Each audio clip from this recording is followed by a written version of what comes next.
ఏమంటంటే ఆ ముఖ్యమంత్రికి సంబంధించిన కొడుకు అన్నప్పుడు రూపాయి లాభం వస్తుంది అనుకుంటాం ఎవడైనా సరే.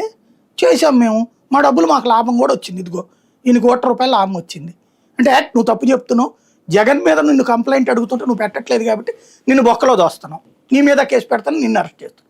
అదే కదా అప్పుడు జరిగింది. అట్లాగే ఇప్పుడు కూడా ఎఫ్ఐఆర్లు, ఛార్జ్షీట్లు అట్లా జరిగినాయి. ఇప్పుడు కూడా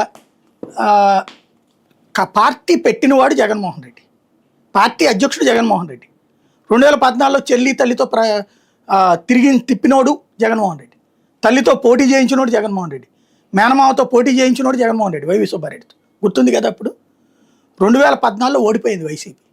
ఆ తర్వాత 2019కి వచ్చేటోడికి ఇలా కుటుంబ పార్టీ అంటారన్నటువంటి ఫీలింగ్తో అందరినీ వదిలేసి తల్లికి పోటీ చేయించాల, చెల్లిని తిప్పలా, ఓన్లీ తను ఒక్కడే పాదయాత్ర చేస్తా తిరిగాడు. గుర్తుంది కదా 19లో.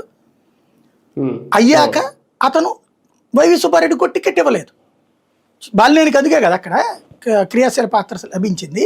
అట్లాగే అక్కడ మాగుంటికి ఎందుకు వచ్చింది అప్పుడు టికెట్, వైవి సుబ్బారెడ్డిని పక్కన పెట్టడం వల్లే కదా జరిగింది ఆ రోజున. అంటే ఏంటి, జగన్మోహన్ రెడ్డి పక్కన పెట్టాడు కదా అక్కడ. ఆ రోజున కుటుంబం ఎవరిని వద్దు అనుకున్నాడు. మరి అవినాష్ రెడ్డిని ఎందుకు కావాలనుకున్నాడు? ఎస్, అవినాష్ రెడ్డి అంతకుముందే ఎంపీని చేశాడు, గెలిచాడు. అదే సందర్భంలో అవినాష్ రెడ్డి అక్కడ తన తరపున ఒక మనిషి కావాలి రిప్రజెంటేటివ్, అందుకోసం అతన్ని ఎంచుకున్నాడు. అక్కడ కడప జిల్లాలో తను కంటిన్యూగా తిరగలేడు, తన పాయింట్ ఆఫ్ వ్యూలో అతన్ని నమ్మాడు.